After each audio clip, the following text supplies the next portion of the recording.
We'll begin with prayer, followed by the pledge. Commissioner Jones, if you lead us in prayer, please. I sure will. Heavenly Father, we come to you today in the name of Jesus Christ. We ask you today to impart in us wisdom, knowledge, and understanding. God, not just for this day, but for all the future days that you should give us and all the rest that would live and reside in Franklin County. Thank you for discretion today in Christ's name. Amen.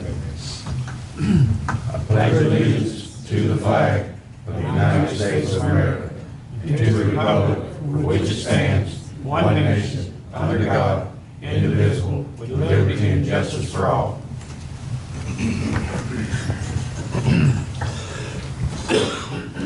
Next on the agenda will be approval of the minutes. So moved.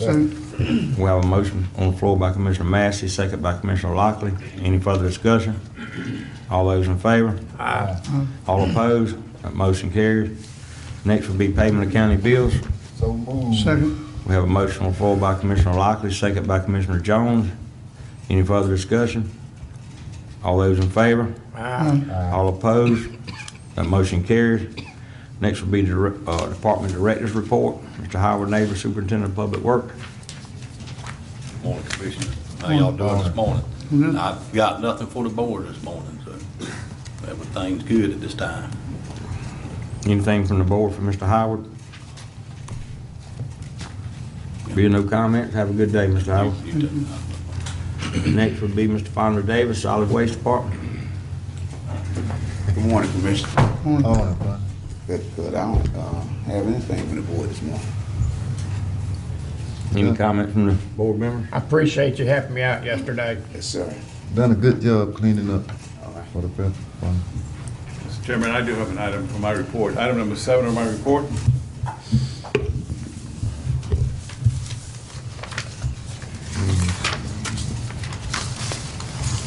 Good morning, by the way. About 2.5 weeks ago, Mr. Fonda Davis notified me that the compactor at the landfill was failing to compact the garbage in the manner as it should on a daily basis, therefore causing the county to spend more money than necessary to process the garbage and the waste. Mr. Davis recommended that the county order a new compactor as soon as possible. In addition, Mr. Davis found out that it would take at least 6 weeks to have a new compactor built. During the budget workshops, Mr. Davis explained that the current compactor was very old and would fail within the near future, so the board included at least $85,000 to purchase a new compactor in the current year's budget. Based on the information stated, and because there was 3 weeks instead of the normal 2 weeks between your meetings, I authorized the $72,426.04 purchase order for the new compactor. Board action to ratify the purchase of the new compactor. And this is, it is while Mr. Davis is here, in case you guys had any more questions for him. So moved. Second. We have a motion on the floor by Commissioner Lockley, second by Commissioner Massey. Any further discussion? Oh, how many weeks we got? You think that was old one gonna make it to the, doesn't come in? I hope so. We're gonna ask out to do some concrete work also when we pull the old one out. So that's coming. Yeah, set it on. Yeah, the foundation is, yeah. Which one of your workers switched to that job? Ashton Mercer. Ashton. Yeah. Do we have, I'm sorry, Mr. Chairman, can I ask a question? Do we have any idea how much the concrete work might cost us? I have one bid of $20,000. I'm waiting on another one to come in. Okay. Any other comments from the board? We do have a motion and a second on the floor. All those in favor? Aye. All opposed? That motion carries. But tell them to put a good foundation now so it'll hold it. Okay. Any other comments from Mr. Davis for the board? Thank you, Fonda. Thank you. Next will be Ms. Pam Burnell, Emergency Management. Commissioners, Ms. Burnell, is she sick? As a matter of fact, she called me yesterday and she sounded real bad. She probably wouldn't make it today, but she had no action items. I think probably if you have any questions out there, you might have to call Tress, because she said Jennifer was also sick, so they both got the same bugs. And in addition, if you see Commissioner Sanders is not here, she's also sick. She's actually at a doctor's appointment right now. She'll give us a call when she's on her way back from the doctor. Okay. Mr. Eric Lovestrand, Extension Director. Good morning, Commissioners. I just wanted to highlight a couple of items in my report to you this week, and one of them was that Mr. Marone and I actually attended a workshop about 2 weeks ago that was called a UF Engagement Workshop. It was over in Mariana, and we had all of our county extension directors from across the district, 16 counties, come, along with somebody from their county that worked in administrative role in the county, to try and set up a discussion between some of the deans from some of the other colleges at the university outside of the IFAS group. That's the normal connection between extension offices in the counties through UF IFAS, but we had 3 deans come from other colleges to interact with county staff and county commissioners that were at that meeting to try to find some possibilities for those colleges actually getting involved in local communities as well. So we had Dr. Michael Perry. He was the Dean of the College of Public Health and Health Professions there. We had Dr. Michael Reed. He's the Dean of the College of Human Health and Performance. And we had Dr. Chime Enumba, who's the Dean of the College of Design, Construction, and Planning. And we had some really good, frank discussions with them about what the needs were in our local rural communities in the Panhandle, and some of the areas that their colleges have people working in and services that they provide that they might be able to make some connections on. So I think Michael got some good info from those folks that day and kind of generated some seeds of thought maybe for ways that we might be able to work with the university on a broader basis than just through IFAS extension. I don't know if you wanted to add anything to that, Michael? Okay. Another item that I had on my report was that I attended the Interstate Shellfish Sanitation Conference meeting a few weeks back. That was in Myrtle Beach, South Carolina. And there, of course, is a whole list of proposals that were considered during that meeting between the regulators at the state level, the Food and Drug Administration, and also the industry representatives that were there.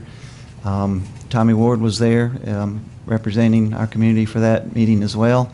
He was on one of the task forces that was considering specific proposals related to the regulatory side of things. And I will work on putting together an executive summary for the board so that you guys can have kind of a list of the pertinent aspects of the proposals that were considered, because some of them do relate to dealer requirements, some relate to tagging requirements on shell stock, others related to the time temperature control things. All of those aspects were considered at the meeting. And proposals are a stack about this high if you actually look at the full verbiage, so I'll give you guys a summary of that. Also work on getting that out to all our dealers in the county so they have that information.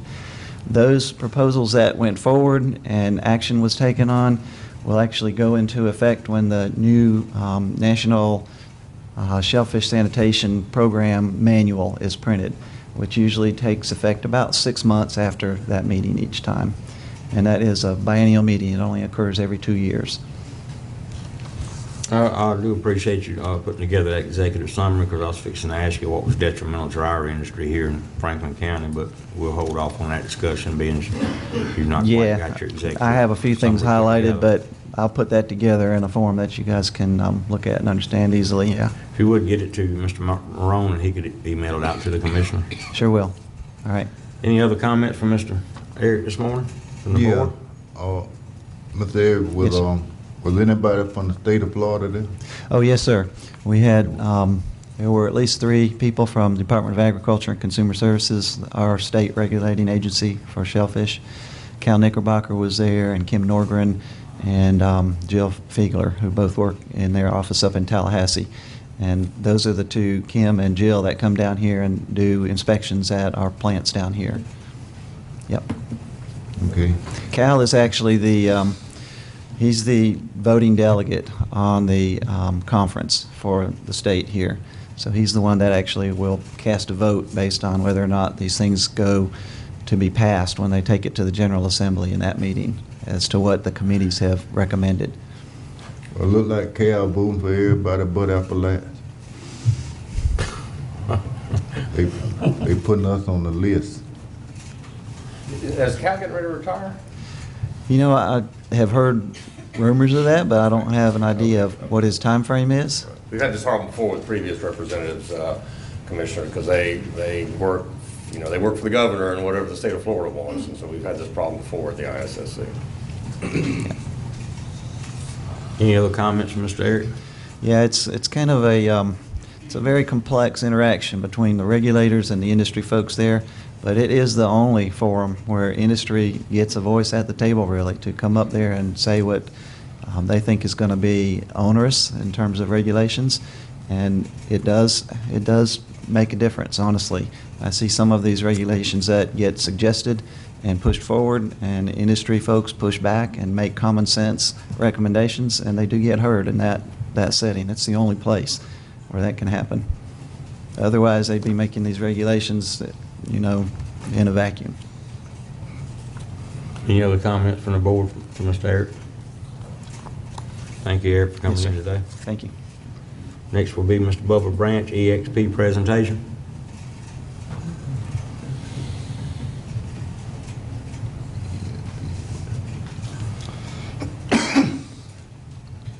I'm Bubba Branch, representing EXP. I gave Mr. Michael, sent him a brochure. I don't know if y'all had time to check it out or not of who we are and what we do, but I'm gonna let Mr. Jonathan Paramore kind of explain a little bit to y'all. Thank you. Good morning, Commissioners. Good morning. Appreciate the opportunity to come before you this morning. Formerly, I've been with a contracting firm for 20-plus years, Roberts & Roberts, and formerly that, C.W. Roberts. So it's a little bit different to get up and personally give an introduction on a new company. After a long time doing that, I was just used to turning in the bids the day before, and someone texted me from the meeting the next morning and let us know if we got the bid or not. So a little bit different, but I'm excited nonetheless to come before you and present our new company and the services that we do. The name of our company, is, like Bubba said, is EXP US Services. What we are an engineering company located in Canada, in the United States. We have over 3,000 employees company-wide, but don't let that scare you off. We still maintain a good local presence with local people, and feel like we're able to maintain that touch with the local counties and agencies by having local people employed with us. We provide many types of engineering services in our company, and today I'm here to let you know about our construction, engineering, and inspection services division. EXP has worked in other states performing these services, and recently, in the last year, decided to branch out into Florida and provide CEI services in the state of Florida for the DOT and local counties and cities. We're currently pursuing work in Central and South Florida, and actually just been selected one of our first projects down in the South Florida area, which we're excited about. And we are currently pursuing work up here in North Florida. And we qualified by DOT to perform the CEI services, so we're one step ahead of where we were several months ago, so we're excited about that. Our services with that includes the construction, engineering, inspection, administration, on-site inspections, estimating, scheduling reviews, constructability reviews, and project documentation and closeout, obviously. Our field personnel, they play a critical role with the counties and cities and state as a liaison between the owner, designer, contractor, and the project stakeholders. Our office here in North Florida is located in Tallahassee, and we're made up of local individuals from your neighboring counties. We feel this allows us to have a personal touch with the area governments and maintain a close relationship with clients by having a local preference. I reside in Calhoun County. Mr. Branch, he lives in Liberty County. Mr. McFarland here, he's in Leon County. Mr. Prescott in the back, he's from Gadsden County. So we're real close by and just a few minutes away. If you need anything from us, we'd be glad to help out. One of the unique things that I like about our team is when we came together, the opportunity came to me for this and to put together a team that had actual construction experience and actual inspection experience together. I think that really will enable us to provide a good quality product to the owners, to y'all if we're selected on any of your projects in the future. And I think that gives us a good insight to be able to take a project, say, okay, well, here's something wrong, here's what we can do within the guidelines and scope of the contract to make it all work out and be the benefit of the county, cost-wise and constructability-wise, and I think that's a real good opportunity for us. So in closing, as any opportunities become available for CEI contracts in the county, we'll be submitting on the projects, and we would appreciate the opportunity to be considered for the work. and we look forward to working with y'all if selected. Appreciate the opportunity to come before y'all today, and thank you very much. Any of the board members have any questions for Mr. Paramore?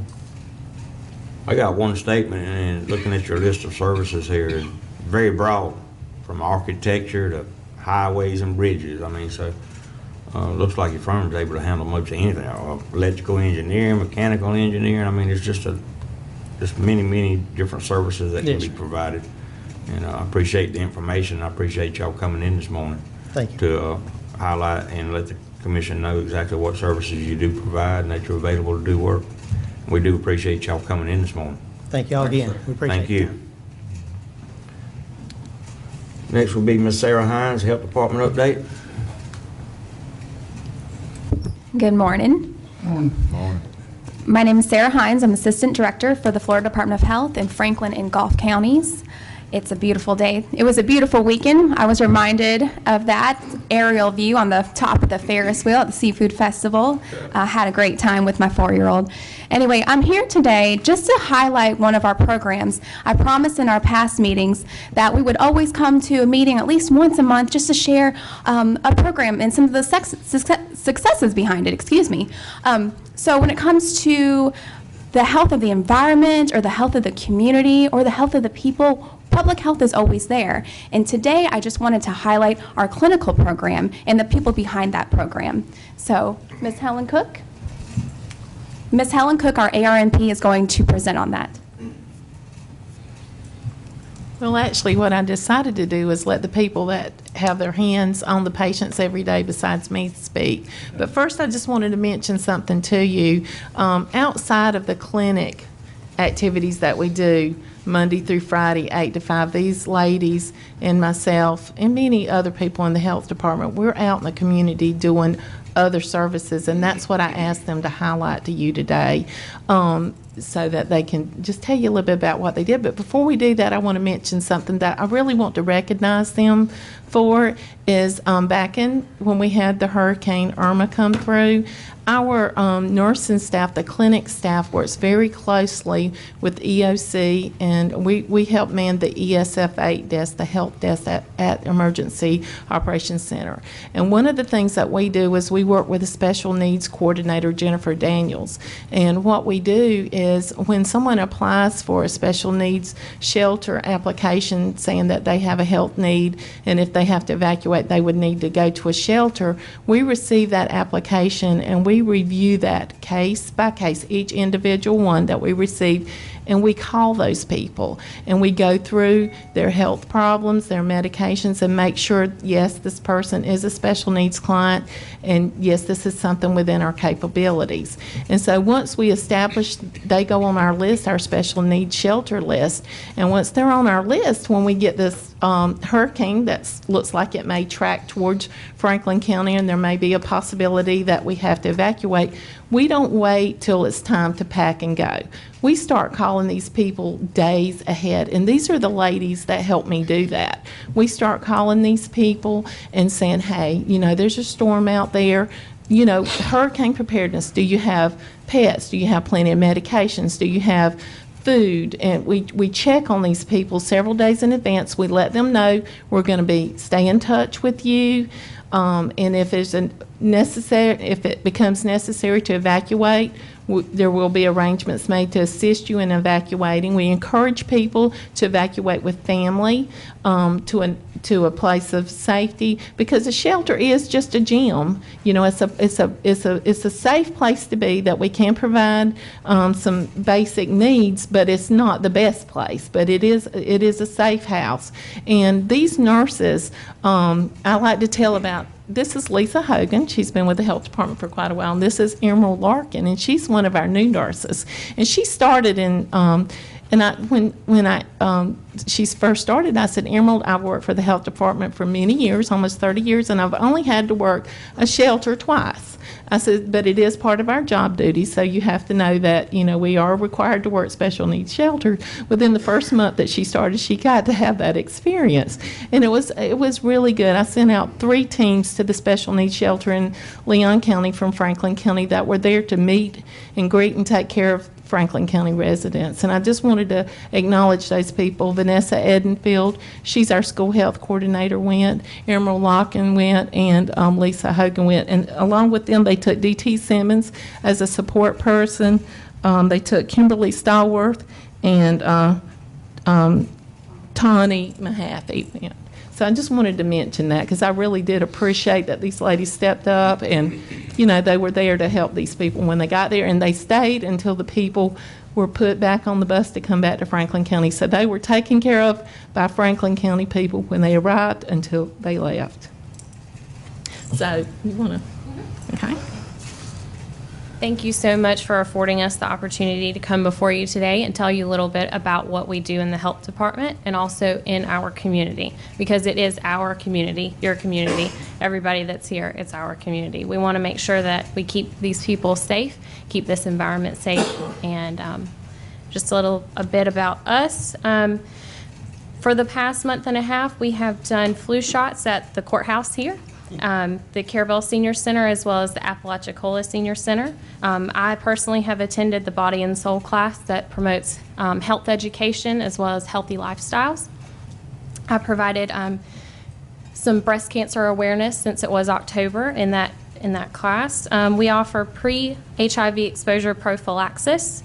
Lisa Hogan, as well as some other staff, attended the World Breastfeeding Day, a walk to remember, which remembers those women and families who have lost children in the womb.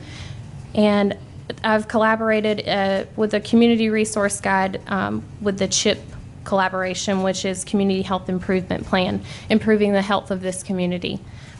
And as well as that, a car seat event, which promotes the safety of children riding in car seats in this county as well as Gulf County. Anything else you want to add? No. Sounds good. Thank you again. Thank you. Thank y'all for coming in. Any comment from the commissioners for health Thank y'all department? for y'all's work. It sounds like you're pretty busy. Thank you. And the service provided during the hurricane, as far as calling the elderly and the special needs patients days ahead of time to make sure they have their medication, that's a very valuable service to this community. I myself, I'm normally at the EOC myself during those times, so I understand what you're going through and the contributions you're making to the community. And I want you to know we appreciate that and allowing us to be, as Mr. Lockley would say, storm ready. It's very important to the community and making sure that we provide those services. And again, we want to thank you for doing that. And thank you all for coming in today. Next would be on the agenda. Yeah, a little early for Steve Rash and Shannon. How about Miss Marcia Johnson, clerk of court? I don't have a report this morning. A report from the clerk this morning. Any comments for the clerk from the board? If no comments, Mr. Alan Pierce, restore coordinator. My report this morning is pretty straightforward. This afternoon there'll be more discussion, but this morning is pretty straightforward. Okay, the board had appointed a ranking committee of myself, Michael Marone, and Mark Curingen to review and make a recommendation for selecting a consulting firm to assist the county in FEMA recovery projects. Two firms responded, Gorta Moeller Engineering out of Panama City and Dewberry Purple Rich out of Port St. Joe. The committee has ranked Dewberry Purple Rich as the top firm and recommends the board negotiate a contract. Per FEMA guidelines, this will be a 2-year contract with an option to renew for 5 more years.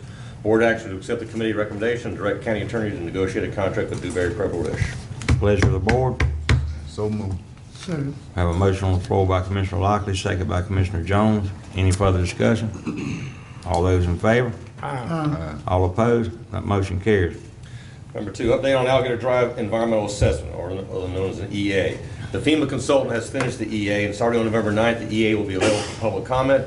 A notice board will be installed on Alligator Point providing information on where the EA can be found, and that'll be, for those of you from Alligator Point, it'll be a sign. You'll see it up tomorrow or Thursday in front of the stoplight. It is a stoplight. It's just a notice, and it's on the website is where it's going to be found. There's a 30-day comment period, and then the consultants have time to review the public comment and take appropriate action. The EA is still on schedule to be completed and issued sometime in early 2018. And the preferred action on the EA is what it has been consistently, which is to rebuild the road in its current location, with armoring of a vertical sheet pile on the water side, concrete cap, road, concrete on the other side, and rocks out in front of the sheet pile. So nothing has changed from the design standpoint. FEMA seems to approve that. They have, and so once we get this contract done with ProWish, we can get into the design phase, because that's still several months in process, because we got to go to DEP and get a permit. Even though it looks like FEMA's going to approve the design, we still have to go to State of Florida and get a permit for what we want to approve, and that may or may not have its own difficulties because of sea turtle habitat that might be there. You know, it's just a whole list of things that we have to go through. So, you know, we're still on schedule, but the schedule is going to be that I doubt construction will start on repairing that road. It could easily be next summer. It might even be after the hurricane season next year. We just don't know yet. It just depends on how much trouble we get, how much resistance and conflict we have with DEP trying to get a permit to build a road that's necessary for the public. So we'll just do the best we can. Well, real quick, on item number 2, the EA, we were expecting it to take up to a year, so the Yes. timeline has stepped up some on the Yes. environmental assessment, Yeah. which helps the overall project. That's correct. That's correct. So, I mean, I just want to comment on that, because I know when we first talked about we had to do an EA, we didn't know when it was going to be done. Right. So it seems like the timeline has stepped up some. Yes, it has shrunk some. You know, hopefully DEP will be responsive. I mean, they know this issue is coming. It's no secret.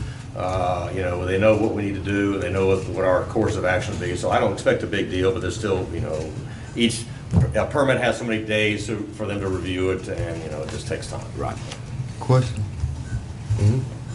Oh, Alan, you said they putting rocks down. I mean, them big. That was part of the design, yes, sir. Well, didn't they make us take up the rocks on the other side? Well, now that the road is destroyed, the rocks are now considered debris. And so down in front of the old KOA on the property that we now own, those rocks, well, some of those rocks will be taken out of there. It's possible we would use some of those rocks up here, depending on costs. I mean, the rocks have value. Those are granite rocks that cost, you know, $1 million to get there, so we're not going to throw them away. I know. But some of the rocks, yes, are now considered debris because the revetment has failed and they are not providing a structural support. So we have to go with DEP. I know all the stuff above mean high tide, Commissioner, is going to have to be taken out. The rubble where the old road used to be is all going to be graded out. The asphalt's going to be taken up. The small rocks will be taken up. Whatever concrete's in there is going to be taken up. So it'll look like a much nicer approach. The rocks in the water will probably stay there, but it's just something we have to work with DEP on also. Yeah. Now, we got in trouble over there, I'll be honest with you, because we put some of the rocks there without a permit. We had an emergency after, and I forget what hurricane it was. We've had so many over there, but at some point we were desperate to save the road, and so we moved rocks from one area to another area without a permit, knowing we were going to get in trouble. We didn't have a choice. We operate under emergency, but we solved that problem. And we finally got a permit for what we did. I don't remember that. Well, good. That was, we won't talk about it. Yeah, I don't remember that one either. Okay. So I remember that. Clay Kennedy remembered that, because that's when we went up to Tallahassee and we were told we were going to be put under the jailhouse if we ever did that again. All right, item number 3, update on Triumph. The board will continue this morning's meeting into the afternoon session starting at 1:30, and that session will deal with Triumph funds. Initially, the board had learned that the Triumph board had set a very aggressive schedule for submitting applications for at least some of the Triumph funds, with the deadline of November 15th for pre-application to be submitted to the Triumph board. As the board is aware, Franklin County will receive at least $15 million of Triumph funds out of the initial allocation. This afternoon had planned to be a session to review pre-applications, but I have been given some additional guidance by Ms. Susan Skelton, Triumph Executive Director. She said the Triumph board wants applications for projects to be done correctly and not in a rush, so the date of November 15th as a deadline for all pre-applications is not as firm as initially indicated. Ms. Skelton offered to send Mr. Scott Remington, the Triumph board attorney, the general counsel, to our meeting. Mr. Remington attended the Wakulla County workshop last week and did an excellent job of advising and guiding Wakulla County. And I have asked the same information to be done to Franklin County. Now I'll deviate from what I wrote, because I did speak to Mrs. Remington yesterday morning. And he is going to be here this afternoon. He will do a PowerPoint. He will give us as much current information as we ask. I also spoke to Susan Skelton this morning. You know, clearly if we have projects that we want to move forward, we certainly can. But Ms. Skelton said that, you know, the money that Franklin County has, the $15 million, is there, and there'll probably be a window every month or every 2 months for additional applications. So it's not, if we don't get things in there by November 15th, it's not like we have to wait a year. There'll be continuing times. The Triumph board is going to be meeting almost every month for a while, until they themselves don't know how long it's going to take to process things. But clearly this afternoon, if we have ideas that are good ideas and we want to move forward with them, you'll be sitting as a county commission in a meeting setting. You'll be able to take action. If you have other projects that you're not quite sure about, you can delay those and they can be reconsidered at a later date. So you have all your options to be on the table this afternoon. So that's really all I'll say about that this morning. At some point, this morning about 8:30, I finished the email and the attachments to Michael and Lori, so you'll see them on your iPad this afternoon. There were 4 applications from the city of Carabel, 4 applications from the city of Apalachicola, 2 that came to the county directly, and so that was a total of 10. And we had this one regional thing that we didn't ask for but came in representing a project across the whole region of the Gulf Coast. And so all those will be on your iPad, all 10 plus 1 applications. And we can talk about it this afternoon. It just depends how much information we get from Mr. Remington about, where we go from there. We'll have to wait and see, what you all want to do.